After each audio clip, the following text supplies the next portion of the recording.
Hi, everyone, and welcome to the second episode of the Pod of Dust and Rainbows, the official podcast for the 2022 Front Art Triennial. On the last episode, we delved into the issue of public space through the lens of African slaves navigating the dark landscape depicted in world-renowned photographer Dawood Bey's 2018 exhibit at Front entitled Night Coming Tenderly Black. And on today's episode, we'll be looking deeper into the concept of public space as we explore the work of Toledo, Ohio-based artist Loraine Lynn, examining how her vibrant tufted textiles challenge the ways we navigate the traditional art gallery, inviting us to touch, feel, and explore her highly sensory pieces.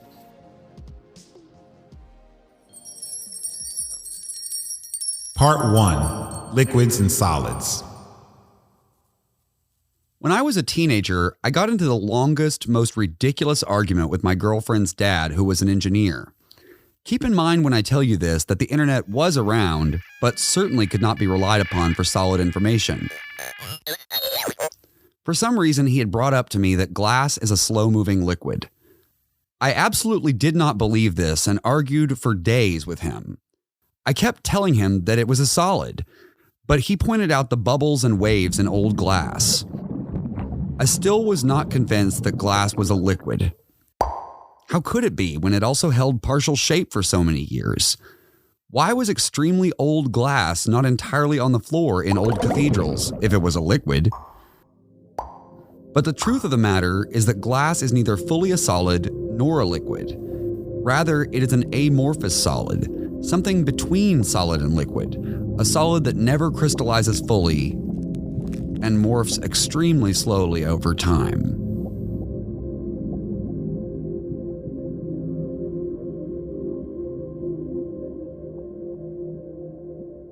Toledo, Ohio is known as the Glass City because their workers made all the glass for all the cars rolling out of Detroit, in much the same way that Akron was making the rubber. Toledo is still a glass city, but instead of supplying the booming auto industry in Detroit with windshields, in a post-industrial economy, glass has been forced to diversify, moving into tech, for example. So now, glass is fiber optics. That's the future. And now that Toledo's golden age of glass production has passed, it does what a lot of post-industrial cities do. It looks back. Glass production is still happening, but glass has also become something else, part of the city's heritage. The industrial magnate Edward Drummond Libby's glass collection, one of the largest in the world, is a big part of that heritage. It means that in addition to the factory side of glass, Toledo is a center for the craft side of glass. The collection is housed in a stunning, curvy, all-glass museum designed by renowned Japanese architecture firm Sana. And inside, along with all the amazing glassworks from around the world and from ancient times, you can see craftspeople blowing glass in real time. You can watch the glass go from a very slow-moving liquid to a much faster-moving liquid. That's the moment it can change shape. Later it gets cold and slows down again, taking a form that, to our eyes, looks permanent. Part 2. Introducing Loraine Lynn. Loraine Lynn, who is from Toledo, got her start as an artist working in glass. I'll let her tell you about it. I studied glass in undergrad at CIA, which is like the Cleveland Institute of Art. And then I think, my senior year, I got into weaving. So my first kind of introduction to fiber was through like the loom and the floor loom and weaving. And then I graduated. And I guess 4 years after that, I found like tufting and textiles in the sense that I work now. So that's like the short story of it. So I went from like really hot molten material to another kind of like fluid, flexible way of working that has the same kind of industrial feel to it. And that's what kind of drew me into tufting. You might not think of glass blowing and fiber arts as similar, but as you heard Loraine tell it, there's actually a connection between glass blowing and tufting, which is when you shoot a bunch of air through a fabric. If hot glass is a liquid that you can shape when blowing into it, then fabric is kind of a liquid too if you shoot air through it fast enough. So it makes sense that Loraine, the glassblower, was attracted to tufting. If you're like me, you've probably seen and felt a lot of tufted fabric without knowing exactly what the process behind it was. When I asked her what made her like tufting, this is what she told me. It was basically the tool itself. It's like this kind of like badass gun. So Loraine really likes the tufting gun. Behold my awesome Badass gun or machine, however you want to like refer to it as. And just this idea that it's a really repetitious process. Like glass blowing is pretty repetitious, and so is weaving. So there was that idea of like repeated action and also this like kind of really physical labor and having to really embody, I guess, the process. Like, I don't know, like with glass blowing, there's kind of like a choreography, and with like weaving, there's the same kind of like movement of your body. And then with tufting, it's kind of the same thing. Like you're moving around and like noodling. And I think that's really attractive to me. I just kind of like bopping around in my studio. You can tell Loraine is happy tufting with her badass gun because the results are incredibly compelling. Lorraine's pieces butt everyday colors of beige and brown next to striking neons beside bold black and white stripes. One can choose whether to engage from a distance, taking in what appear like alien landscapes, crop circles and fluorescents that pop like the colors one might associate with Keith Haring, or getting an up-close look where these complex carpets divulge further stories. I could not help but wonder what it would be like to station toys in grandiose stories the way children do on these landscapes. They feel lush to the touch, luxurious in their texture, with occasional bits of yarn that stick out of the tightly looped surface, what Loraine refers to as yarn barf, intentionally left behind. This creates striking contrasts of neatness and messiness, muted tones and eye-popping colors, and textures on textures on textures. So Loraine has been happy making these fabric pieces, but she did tell me she missed something from the glassblowing world, where the work by necessity involves more than one person, and from the fabric arts world, where there is a long tradition of what is colloquially called stitch and bitch. People, traditionally women, being together and talking through their problems as they work. It's a long and wonderful tradition, going back for centuries, and it's kind of incredible. And I mention this because even though Lorraine's work might not appear to involve or invoke this kind of community, it actually turns out to be pretty crucial to what she does. It's not stitch and bitch, it's tuft and something. We'll get to that something later. So Loraine starts off doing glass blowing. Well, that's excellent. Then she learns about weaving. That's right. And then the tufting gun kind of gives her a way to do both. She explodes the matrix of the fabric. She tufts. That's how Loraine finds her way to making these truly radical tufted carpet pieces.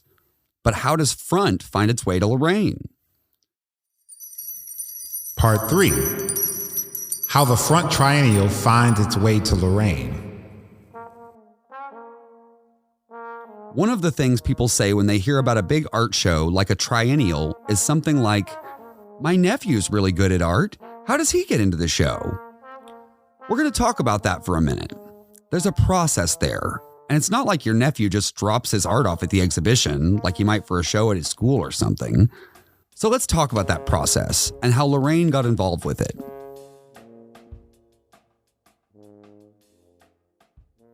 Front is a triennial, which is kind of an odd word for an art exhibition because all triennial really means is something that happens every 3 years.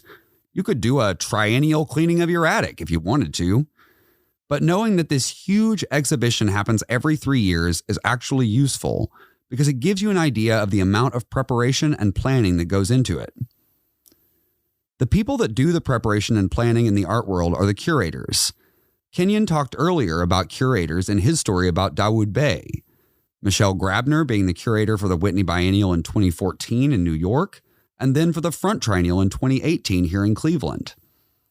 The curator is basically the person who makes the choices about what kinds of art and artists will go into the show, and then guides and supports the artists as they make their artworks.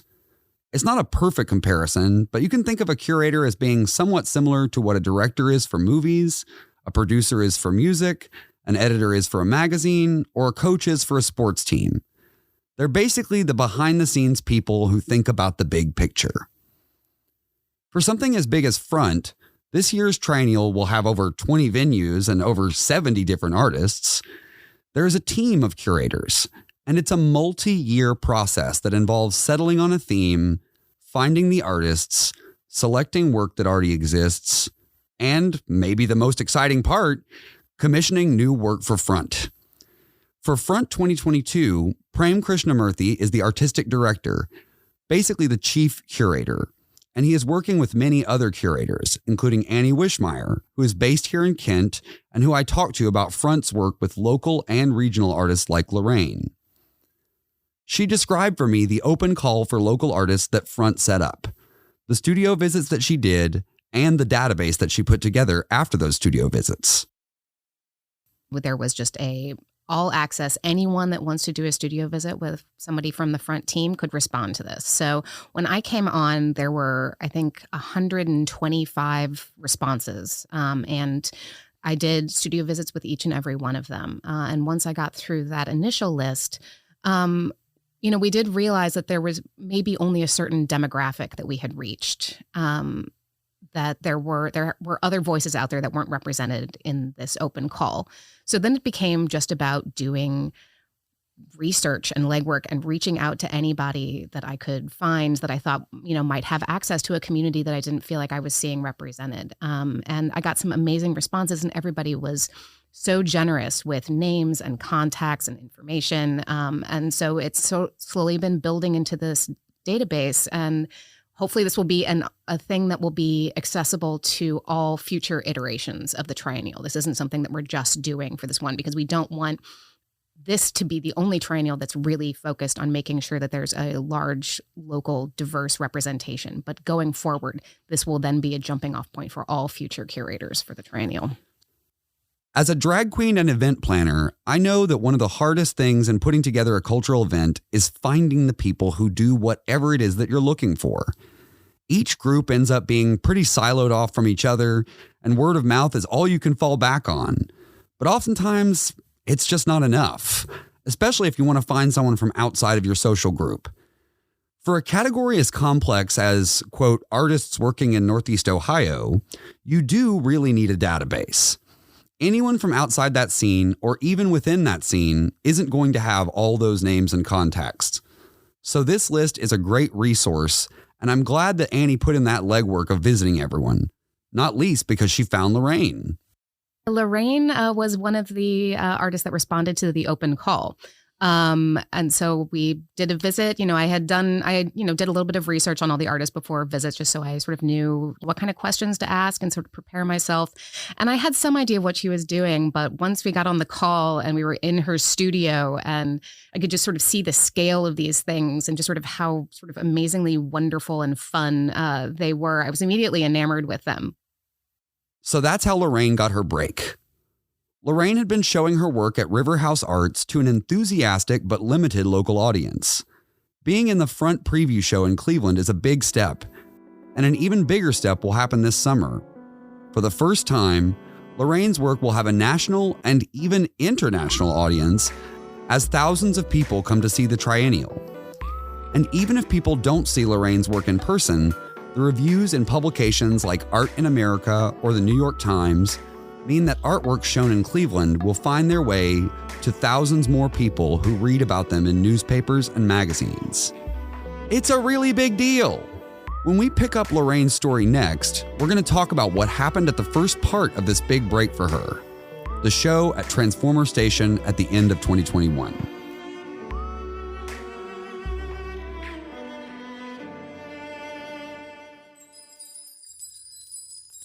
Part 4, how Lorraine's work brings people together.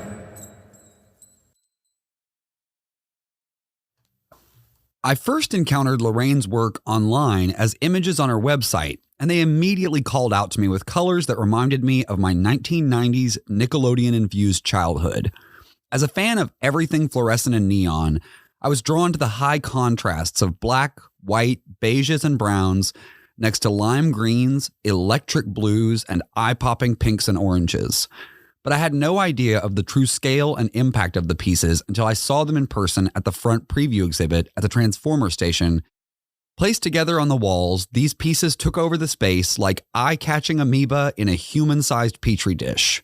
On closer inspection, the pieces divulged further details. Running my hands across these tufted textiles, I got an entirely different experience that reminded me of childhood play on the carpet.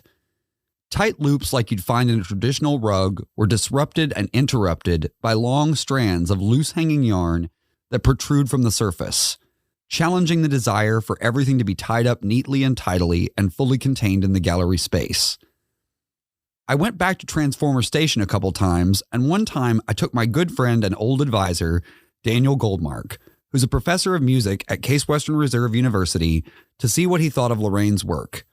It's not just on a display table that's on the ground. It starts on the floor and moves its way up on the wall and goes all the way up to the ceiling. And really, you can either think of it as it's trying to rupture the idea of that it needs to be contained, or it's violating the idea that it needs to be somehow in a distinctive, we are a museum and this is your 5 foot by 5 foot space and it's going to be in there. It's like, no, that's not what this is about. This is very clearly meant to be not just from the creation process, since it's not your traditional, I'm going to take, pristine materials and create something. It's like the whole point is that these are the materials that have been thrown off. This is the stuff that people don't usually work with. And she is making art with it. And then to have it displayed in a, again, very non-traditional manner where it's not framed, it's not anything, it is on the wall. And it really is, it feels like it kind of envelops the room, at least that whole side of it. It's really, if I can use the O word, if I can say it's organic, it really kind of is, because it does seem like there is growth. It seems like it is progressing up throughout the space. Clearly not placed haphazardly. There's a very clear kind of story that's being told.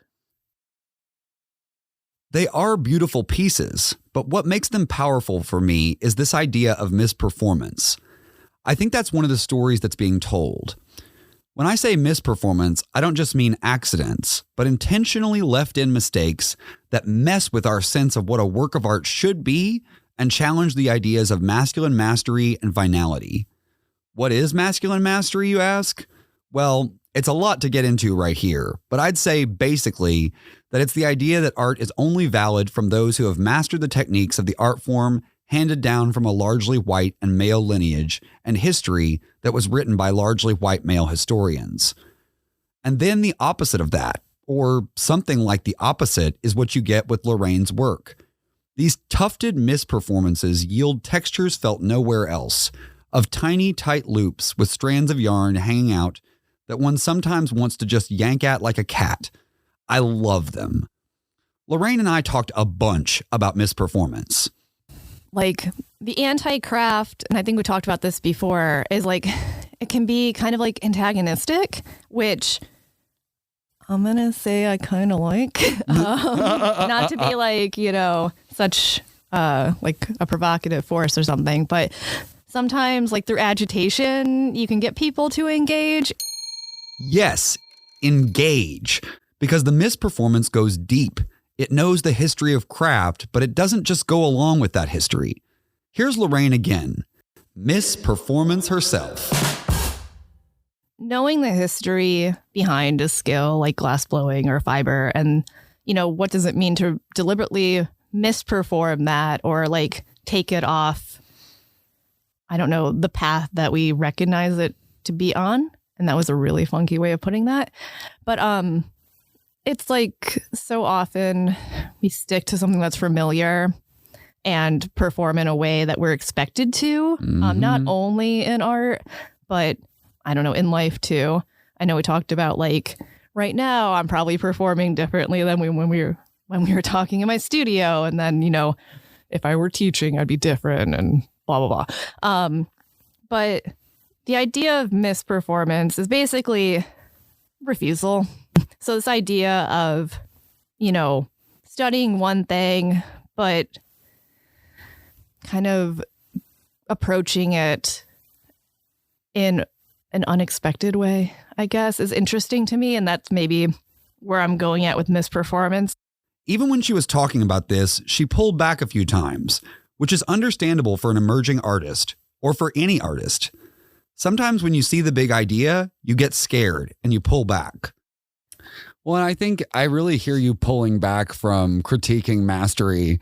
And I think a lot of people will find that relatable because, you know, that's really the shift that's going on right now in a lot of ways, is understanding that the current systems of mastery are really based in white, hetero, cis patriarchy, you know, and for everybody who's not familiar following along at home, you know, most of academia and a lot of these upper echelons, you know, they come out of a time of nobility, and they come out of a time where men were the people who, you know, had the power in these structures. And that is very slow to change, in part due to things like tenure or who holds the financing. And so, you know, I just want to encourage you not to feel guarded about critiquing that, because I think it's important. And I think that's what part of what is important about your work is that it does refuse to do exactly what is expected. And part of why I wanted Loraine to not pull back from this, but to go the whole way with it, is because Misperformance opens up space for other people. Annie Wishmeyer, the front curator we talked to about the artist database, helped me see this aspect of Annie's work when she described it as spaces for people to gather, and they are spaces for conversations. And so I thought that was a really sort of interesting thing, you know, rather than just something to look at, it is both an aesthetic object and a space. And Loraine, too, had described her work as a gathering space. Like in the display and like showing of the work, it becomes like more communal and people are able to interact with it. And I just want to explore this for a moment because it might not be obvious to people that artwork can be a gathering space, a place for people to come together and rest in their sensory experience. You might think of an artwork as something you can buy and enjoy in the privacy of your home. I think the classic example of this would be a still life painting or maybe a nice portrait. We think about the enjoyment of these things as private and individual and often connected to ownership. And you can buy Lorraine's work and take it home, sure. But in the context of Front, Lorraine's work and all the other work isn't for sale. That's the difference between a triennial and an art fair. At an art fair, everything is for sale and finding something to buy is the point. At Front, not only is nothing for sale, all the exhibitions are free and open to the public, and they are very much for the public. So instead of this private kind of consumer experience that you might have in a gallery or at an art fair, you have a public experience that isn't connected to owning things. You just get to hang out with them. And I think Lorraine's work, fluffy, vibrant, improvisational, is really good for hanging out with. And a good place to start if you're talking about having a new kind of art experience. You might also be familiar with the look but don't touch idea about art. But Lorraine's work is very much look and touch. Don't just take my word for it. Annie told me you could, and she's kind of in charge. She invites touch, she invites engagement. I talked to Loraine about this, and she came up with this beautiful idea of platonic touch. Here's how she put it to me. Like intimacy, like, you know, between me and my friends, like you can have platonic intimacy and like touch and like getting close. And I know like people kind of get weird about that, which I wish they wouldn't, because I think like platonic intimacy is really important. I think maybe I'm getting somewhere with this because I haven't thought too deep about it, but like maybe this idea of like platonic intimacy within the work, like the viewer engaging with the work and maybe like embracing that could be something that like they could become more comfortable with as they like touch the work, because, you know, there is that barrier. I love this idea of platonic touch because in today's social media age, we face a complex problem. We are both the most connected we have ever been and apparently the most depressed we have ever been. And I think part of that is that social media has kept us from this very important aspect of humanity where we actually physically engage with our friends, hanging out, hugging, being physically close.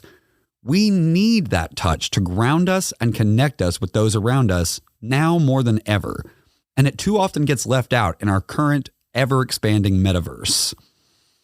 And all of that platonic touch expands and expands until you get something really grand and enveloping. This is how Daniel Goldmark described it. I think the power then comes from seeing all those in the larger setting where you actually, because one in isolation is beautiful and amazing, but you don't get a full sense of just not just how much work goes into it, which has got to be just extraordinary, but also the variations between the pieces, and that by bringing them together in this big space, even just that really big one that went from the floor to the wall, you get a sense of progression, and you get a sense of many of the different approaches that the artist takes. So this expansive, friendly, luxurious, kind of fluid public gathering space had me thinking about glass again. You would think that glass and carpet are so different, but this idea that glass is both kind of a liquid and kind of a solid got me to see how Lorraine's background in glass got her to her work in fiber, which I realized she treats as a liquid and a solid too. Okay, maybe not scientifically, but bear with me. She blows through the fabric much like glass blowers blow through glass, and the result, with all the shaggy, soft forms rolling down off the walls, certainly has its own kind of liquid-solid dynamic. When I was thinking about Loraine breaking into these art spaces and about crafts that were traditionally made by women and looked down upon for that reason, I was thinking about the glass ceiling. They always talk about shattering the glass ceiling, and I've got nothing against that. But Lorraine's work made me think about how instead of breaking the glass ceilings all the time, we also have to build our own yarn houses too. Some fluffy, colorful, wild, inviting, scary, weird spaces where people can get comfortable and comfortable again. Where you can touch the art and you can even lie down on it and take a nap if you want. Maybe have some kind of a liquid solid dream.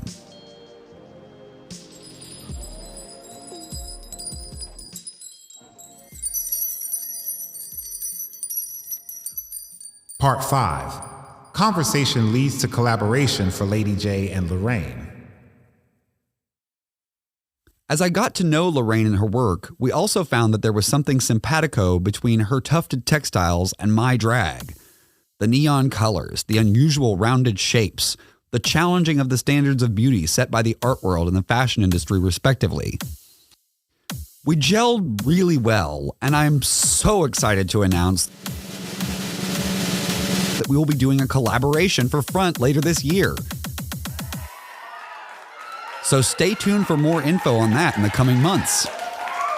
And stay tuned for our next episode of The Pod of Dust and Rainbows, where we're going to be talking about daily practice, the things that artists and all kinds of creative people do on a daily basis. So until next time, I'm Dr. Lady J. And I'm Kenyon Farrow. We hope all your dust turns to rainbows.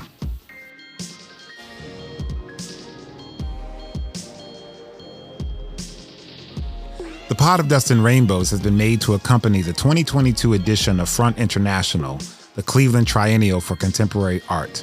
The show is hosted and produced by Lady J and myself, Kenyon Farrow, recorded at Studio West 117 and the West 117th Foundation Podcast Studio. Dushko Petrovich Cordova is our executive producer. Naomi Kolomna is our sound designer, and our theme music is by Elephant Ornament. We'd also like to thank Front's Executive Director, Fred Bidwell, Deputy Director, Sarah Spinner-Liska, and Project Manager, Allison Smith, for all their help. This project was made possible with the generous support of Cuyahoga Arts and Culture. Thanks again to all our guests on this episode and to you for listening.